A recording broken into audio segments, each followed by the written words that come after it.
আসসালামু আলাইকুম সুপ্রিয় দর্শক শ্রোতা, যে যেখান থেকে দেখছেন আশা করি সবাই ভালো আছেন। অন্তর্বর্তীকালীন সরকারের প্রধান ডক্টর মোহাম্মদ ইউনূস নির্বাচন কিন্তু দিবেন না। নির্বাচন বাংলাদেশ কবে হবে সেটা নিয়েও কিন্তু সন্দেহ আছেই। নির্বাচন না দিয়ে ডক্টর মোহাম্মদ ইউনূস 10 বছর 50 বছর রাষ্ট্র ক্ষমতায় আঁকড়ে থাকতে চান। সেই নিন্দুকেরা এখন কোথায়? নিন্দুকের সকল কথা, সকল জল্পনা, সকল ষড়যন্ত্র, সকল মিথ ভেঙে ডক্টর মোহাম্মদ ইউনূসের নেতৃত্বে অন্তর্বর্তীকালীন সরকার এবং প্রধান নির্বাচন কমিশনার আজকে নির্বাচনের তফসিল ঘোষণা করেছেন। ফেব্রুয়ারির 12 তারিখে নির্বাচন, মনোনয়ন জমার শেষ তারিখ 29শে ডিসেম্বর, মনোনয়ন বাছাই 4 জানুয়ারি, প্রার্থিতার আপিলের সময় হচ্ছে 11 জানুয়ারি, প্রার্থিতা প্রত্যাহারের শেষ দিন 20শে জানুয়ারি, তারপর ফেব্রুয়ারির 12 তারিখে নির্বাচন। এখন এই নির্বাচনে বাংলাদেশ জামাত ইসলাম, বাংলাদেশ জাতীয়বাদী দল, বিএনপি, এনসিপি সহ অন্যান্য দল জনগণের যদি সেই প্রত্যাশিত, জনগণের সেই প্রতীক্ষিত যে ভোট, সেই ভোটের মধ্য দিয়ে যারা নির্বাচিত হয়ে রাষ্ট্র ক্ষমতায় আসবেন তারা রাষ্ট্র পরিচালনা করবেন। নির্বাচন নিয়ে একটু কথা বলতেই হয়। বিএনপিপন্থী কিছু সাংবাদিক, কিছু চাটুকার, কিছু দালাল শ্রেণীর লোকজন এখনও হয়তো বলবেন যে নির্বাচনের তফসিল ঘোষিত হয়েছে, আদৌ কি নির্বাচনটি হবে? আমার মনে সন্দেহ আছে, নির্বাচনটি ডক্টর মোহাম্মদ ইউনূস শেষ পর্যায়ে দিবেন না। তিনি কিন্তু রাষ্ট্র ক্ষমতায় টিকে থাকতে চান, আরও ক্ষমতার স্বাদ, লোভ সব কিছু নিতে চান। ভাই, যারা এই সমস্ত কথা বলবে তারা বলবেই, কিন্তু যখন ডক্টর মোহাম্মদ ইউনূস সরকার বাংলাদেশের রাষ্ট্র ক্ষমতায় আসছিলেন, ঠিক তার পরপর বাংলাদেশের জাতীয়তাবাদী দল বিএনপি 3 মাসের মধ্যে নির্বাচনের দাবি তুলেছিলেন। সেই দাবিটা বিএনপির কাছ থেকে প্রত্যাশিত, কারণ বিএনপি জানেন যে বিএনপির রাজনৈতিক দল হিসেবে অনেক বড় একটি রাজনৈতিক দল। তারা যদি এভাবে দীর্ঘদিন থাকেন তাহলে আওয়ামী লীগের কিলগুতা ছাড়া তাদের নেতাকর্মীরা আকাম কুকাম অপকর্ম করবে, সেই জায়গায় তাদের জনসমর্থন কমবে। সেই 3 মাসের মধ্যে নির্বাচন চাওয়া বাংলাদেশ জাতীয়বাদী দল বিএনপির নির্বাচনের যে প্রত্যাশা সেটা মোটামুটি পূরণ হয়েছে। বিএনপি এই নির্বাচনের তফসিল ঘোষণার পর বলেছেন যে নির্বাচনের তফসিল ঘোষণাকে দেশের রাজনীতির নতুন অধ্যায় বলে স্বাগত জানিয়েছেন বাংলাদেশ জাতীয়তাবাদী দল বিএনপি। জামাতের পক্ষ থেকেও কিন্তু এই যে তফসিল সেটাকে মোটামুটি স্বাগত জানিয়েছেন এবং তারা দেখলাম যে একটা মিছিল টিছিল করে নির্বাচন কমিশনের কাছে 3টি দাবি জানিয়েছেন আর কি। যদি আমি দেখি তফসিলকে স্বাগত জানিয়ে ইসির প্রতি 3 দাবি: অন্তর্বর্তীকালীন সরকারকে তিক্ত অভিজ্ঞতা পুনরাবৃত্তি রোধে এবং সুষ্ঠু পরিবেশে নিশ্চিত করতে জামাতের পক্ষ থেকে ইসির প্রতি 3টি প্রধান দাবি জানানো হয়। 1, সব রাজনৈতিক দলের জন্য সমান সুযোগ বা লেভেল প্লেয়িং ফিল্ড নিশ্চিত করা। 2, জরুরি ভিত্তিতে দেশের সব অবৈধ অস্ত্র উদ্ধার করা। 3, সন্ত্রাসীদের গ্রেপ্তার এবং প্রশাসনিক নিরপেক্ষতা বজায় রাখা। যৌক্তিকভাবেই জামাতে 3টি দাবি করেছেন। অন্তর্বর্তীকালীন সরকারের পক্ষ থেকে বা নির্বাচনের আচরণবিধি নিয়ন্ত্রণে সারা দেশে নির্বাহী ম্যাজিস্ট্রেট নিয়োগ জনপ্রশাসনকে ইসি চিঠি দিয়েছে ইতিমধ্যে। যাই হোক, এটি হচ্ছে নির্বাচন কেন্দ্রিক প্রাইমারি তথ্য, এটা আপনারা সবাই ইতিমধ্যেই জানেন। এখন আসি বিএনপির প্রসঙ্গ। বিএনপির খুব সবচাইতে বেশি দাবি ছিল যে নির্বাচনের তফসিলটা কবে ডিক্লারেশন হবে, নির্বাচন করে বিএনপি কখন রাষ্ট্র ক্ষমতায় আসবে। এখন জনগণ নানা প্রশ্ন করছে। আমরা যেহেতু ইউটিউব, ফেসবুকে টুকটাক কথা বলি, 2, 4, 5, 7 জন আমাদেরকে চিনেন। এখন আমাদের ইমেল করেন, আমাদের ইনবক্স করেন, অনেকে জানতে চেয়েছেন তারেক রহমান আসলে কবে আসবেন। এটা আসলে বড় এক দোয়াশার মধ্যে আছে, তারেক রহমান আসলেই বাংলাদেশে কবে আসবেন। তবে আমি মোটামুটি ভাবে বলতে পারি যে তারেক রহমান নির্বাচন হয়ে যাওয়ার আগে বাংলাদেশে আসছেন না।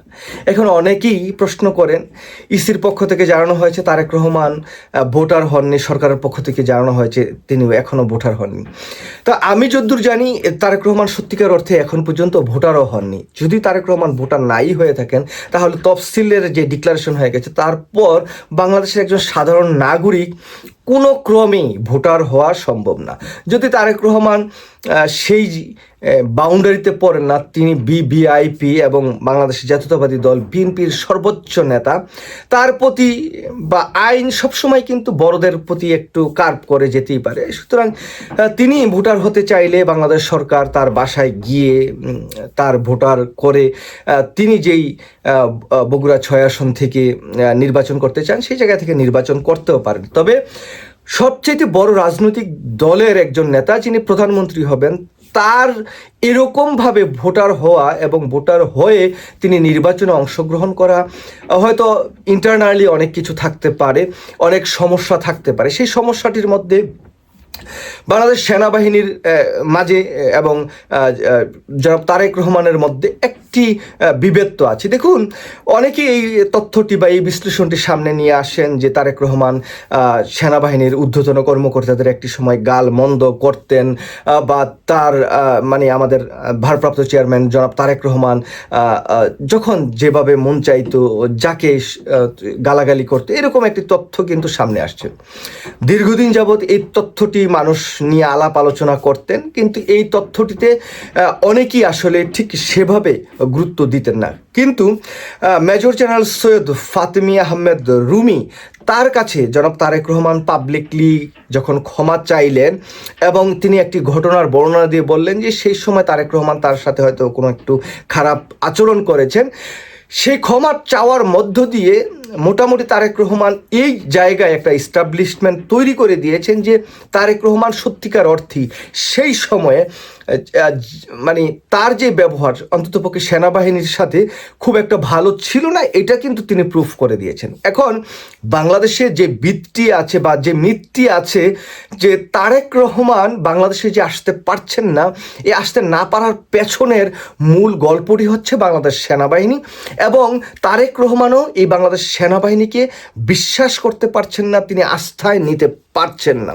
আস্থা নিতে পারছেন না এই কারণে যে 111 সরকারের সময় তারেক রহমানের উপর যে অমানবিক নির্যাতনটি হয়েছিল সেটি কিন্তু টোটালি ডিজিএফআই এবং বাংলাদেশ সেনাবাহিনীর নানা পর্যায়ের যে কর্মকর্তারা ছিলেন তারাই কিন্তু তাকে করেছেন এই কারণে ওই যে তারেক রহমানের বিহেভিয়ার খুব একটা ভালো ছিল না, তাদেরকে গালমন্দ করতো, এই কারণে করেছেন।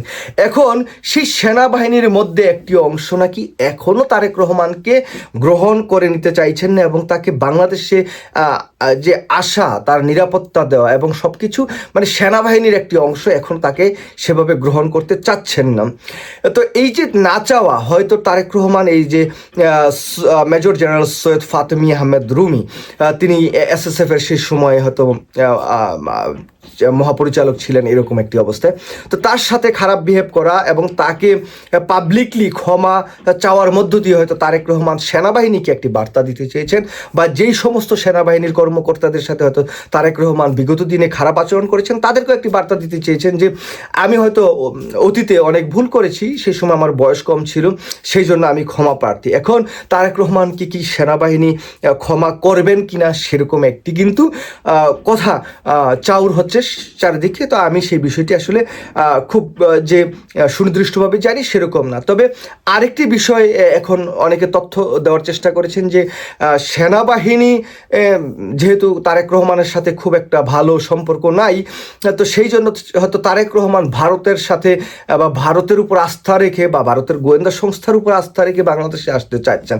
তো ওই জায়গায় আবার অনেকে তথ্য সামনে আনছেন যে শেখ হাসিনা ভারতের উপর আস্থা রেখে এবং ভারতীয় গোয়েন্দা সংস্থার উপর আস্থা রেখে বাংলাদেশে এসে যে বিডিআর হত্যাকাণ্ড ঘটেছে, এখন তারেক রহমান যদি সেরকম করে আসেন তাহলে আবার কি সেরকম একটি ম্যাসাকার ঘটতে পারে, সেরকম সন্দেহ মানুষ বলছে। এটা আমি কিন্তু বলছি না ভাই, আমি এরকম বিশাল কিছু না, বা যেটা জানি সেটা আমরা বললাম। তো যাই হোক, সর্বোপরি একটি কথা আমি বলতে চাই যে আমি নির্দ্বিধায় বলি যে এই যে তারেক রহমান বাংলাদেশে না আসা, তিনি এখনো ভোটার না হওয়া এবং নির্বাচন নিয়ে বিএনপি যেভাবে দৌড়ঝাঁপ করছিলেন, যেভাবে চিল্লাহাল্লা করছিলেন, কিন্তু বিএনপির যিনি সর্বোচ্চ নেতা তার অবস্থা দেখেন, তিনি না হয়েছেন ভোটার, না আসলেন বাংলাদেশে, না কোনো কিছু, মানে একুলো নাই ওকুলো নাই। এখন না পারবেন তিনি নির্বাচন করতে যদি তিনি ভোটার না হন। এখন প্রশ্ন হচ্ছে, যেই দলটি নির্বাচন নিয়ে এত হাউকাও, সেই দলের নেতার যদি এই অবস্থা হয়, আবার তারেক রহমান যে তার স্ট্যাটাসের মধ্য দিয়ে বললেন যে বাংলাদেশে আসাটা তার একক সিদ্ধান্ত নয়। এখন মানুষ আবার প্রশ্ন করেন যে যেই নেতা একক সিদ্ধান্ত নিয়ে বাংলাদেশে আসতে পারছেন না, তার বাংলাদেশে আসাটাও অন্য মানুষের সিদ্ধান্তের উপর নির্ভর করে, তাহলে সেই মানুষটি রাষ্ট্র ক্ষমতায় গিয়ে রাষ্ট্রটা পরিচালনা করবেন আসলে কিভাবে? দেখুন, নানা সন্দেহের কিন্তু অবকাশ আছে। তো সব কিছুর পরেও এখন ওই যে বিএনপি পন্থী বা অন্যান্য পন্থী কিছু সুশীল বুদ্ধিজীবী তারা কিন্তু এখনও বলবেন যে না, ডক্টর মোহাম্মদ ইউনূস তফসিল ঘোষণা করেছে, কিন্তু নির্বাচনটি আদৌ হবে কিনা সন্দেহ। নির্বাচনটি আবার ফেব্রুয়ারির 12 তারিখে হয়ে যাওয়ার পরে আবার বলবে নির্বাচনটি তো হয়ে গেল, নির্বাচনের দিন তারা বলবে যে নির্বাচনের ফলাফল কিন্তু কারচুপি হতে পারে, বা তারা নির্বাচনের ফলাফল ডিক্লারেশন নাও করতে পারে। নির্বাচনের ফলাফল ডিক্লারেশন করলো, দেখা গেল এনসিপি সেই জায়গায় বিজয়ী হয়ে রাষ্ট্র ক্ষমতায় চলে আসছেন, তখন আবার হয়তো বা তারা আবার বলতে পারেন না, এই যে বলেছিলাম না, এই যে কিংস পার্টিকে রাষ্ট্র ক্ষমতায় নিয়ে আসছে, বা জামাত ইসলামকে রাষ্ট্র ক্ষমতায় নিয়ে আসছে, অথবা এই যে বিএনপিকে নিয়ে আসছে, এখন বিএনপি যে বিজয়ী হয়ে গেল, তাহলে তারা মনে হয় বিএনপিকে আসলে শপথ বাক্য পাঠ করাবেন না। শপথ বাক্য পাঠ করানোর পরে আবার তারা বলবেন যে দেখুন, তারা কিন্তু এই যে বিএনপির শপথ বাক্য পাঠ করেছেন, কিন্তু বিএনপিকে কিন্তু ক্ষমতা দিবেন না। বিএনপিকে ক্ষমতা দেওয়ার পরে বলবেন যে বিএনপিকে ক্ষমতা দিছে ঠিকই, কিন্তু ডক্টর ইউনূস কিন্তু ষড়যন্ত্র শেষ হয় নাই, বিএনপি কিন্তু 6 মাসের বেশি থাকতে পারবেন না। তারপরে বিএনপি 6 মাস রাষ্ট্র ক্ষমতায় থাকলো, বা এনসিপি থাকলো, বা জামাত ইসলাম থাকলো, তারা যদি ভালোভাবে রাষ্ট্র পরিচালনা না করতে পারে, 1 বছর পরে আবার জনগণ রাজপথে নেমে তাদেরকে বিতাড়িত করলো। বিতাড়িত করার সেরকম প্রেক্ষাপট তৈরি করলে আবার তারা বলবেন এই যে বলছিলাম না যে ডক্টর ইউনূস আবার রাষ্ট্র ক্ষমতায় থাকতে চায়, তারা কিন্তু তাদের ক্ষমতা আবার আঁকড়ে ধরতে চায়, তারা আবার রাষ্ট্র ক্ষমতায় আসতে চায়। মানে তাদের কথা কিন্তু শেষ হবে না ভাই, এটা আপনারা একদম নির্দ্বিধায় বলে রাখেন। এরকমভাবে তাদের কথা চলবেই, কারণ তারা তো এই কথা বেঁচে খায়। তো আর ডক্টর মোহাম্মদ ইউনূসের প্রতি তাদের একটু অ্যালার্জি আছে, তাদের একটু সন্দেহ আছে, তো সেই সন্দেহটা তারা সেভাবে পোষণ করবেন। যাই হোক, সুপ্রিয় দর্শক শ্রোতা, এই যে এখন নির্বাচন হবে, সব কিছু কমপ্লিট ইনশাল্লাহ, আশা করি সব একটি ভালো নির্বাচন হবে বাংলাদেশে, এবং এই নির্বাচনটির মধ্য দিয়ে বাংলাদেশের জনগণ অন্ততপক্ষে অনেক কিছুর জবাব দিয়ে দিবেন, এবং সেই জবাবের মধ্য দিয়ে আমার প্রিয় দল বিএনপির অনেক বড় বড় নেতা কাইত হয়ে যেতে পারেন, আবার এনসিপির অনেক বড় বড় নেতাও কাইত হইতে পারেন, জামাত ইসলামের অনেক কিছুই হয়ে যেতে পারে। এই যে নির্বাচনের যে খেলা, এবার এই নির্বাচনের খেলায় কিন্তু খেলবে জনগণ, প্রকৃত খেলাটা খেলবে জনগণ। ডক্টর মোহাম্মদ ইউনূস এই যে জনগণ খেলবে, এই খেলার মাঠটা কিন্তু ডক্টর মোহাম্মদ ইউনূস তৈরি করে দিয়েছেন। এই যে ডক্টর মোহাম্মদ ইউনূস এই খেলার মাঠটা তৈরি করে দিয়েছেন, এই মাঠটা এখন সবার জন্য সমতল। যদিও অনেকেই নিজেদেরকে অনেক বড় কিছু মনে করেন, কিন্তু প্রকৃতপক্ষে আখেরে ফেব্রুয়ারির 12 তারিখ বোঝা যাবে কার দৌড় কতটুকু। আর এখন এবার কিন্তু আবার এই যে মানে শেখ হাসিনার মতো যেই সাজানো যে বিরোধী দল, সেটার খেলাটাও কিন্তু এবার নষ্ট করে দিয়েছে ডক্টর মোহাম্মদ ইউনূসের নেতৃত্বাধীন এই যে নির্বাচন কমিশনার। নির্বাচন করবা, জোট করো, যাই করো নাই করো, অসুবিধা নাই, তুমি যে তোমার প্রতীক নিছো সেই প্রতীকে তোমাকে নির্বাচন করতে হবে, অসুবিধা নাই, তুমি জোট করছো করো, বিএনপির লোক তোমাকে ভোট দিবে, এনসিপির লোক তোমাকে ভোট দিবে, কিন্তু তুমি তোমার প্রতীক নিয়ে নির্বাচনটা করো। এটা যে করেছে, এটার মধ্য দিয়ে আমি মনে করি বাংলাদেশের রাজনীতির অন্ততপক্ষে আমূল একটা পরিবর্তন আসবে, এবং কি বাংলাদেশের জনগণ অথবা ভোটার যে ভোট দেওয়ার যে পেপারস, সেই জায়গায় অন্ততপক্ষে অনেকগুলো প্রতীক দেখতে পাবে প্রথমবারের মতো। যাই হোক, সুপ্রিয় দর্শক শ্রোতা, তারেক রহমান দেশে ফিরে আসুক, তিনি নির্বাচনটি করুক, তিনি এখনও যদি ভোটার না হয়ে থাকেন, যদি জানি হয়নি, অ্যাপ্লাই করে ভোটার হয়ে এসে নির্বাচনটা করুক, সেটা আমরা চাই, প্রত্যাশা করি।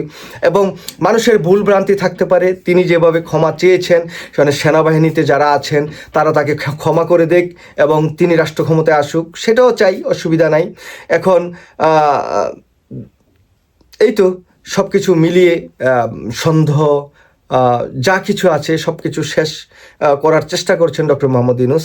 তিনি যত ভালোই করুক না কেন, একটি শ্রেণীর লোকজনের কাছে সেই ভালোটা ভালো কখনই মনে হয় না। তারপরেও যত সন্দেহ ছিল, যত বিতর্ক ছিল, যারা যারা এই সমস্ত কথাবার্তা বলেছেন যে নির্বাচন হবে না, তফসিল ঘোষণা হবে না, তাদের মুখে জুতার বাড়ি অন্ততপক্ষে ডক্টর মোহাম্মদ ইউনূসের এই সরকার একটা মারতে পেরেছেন।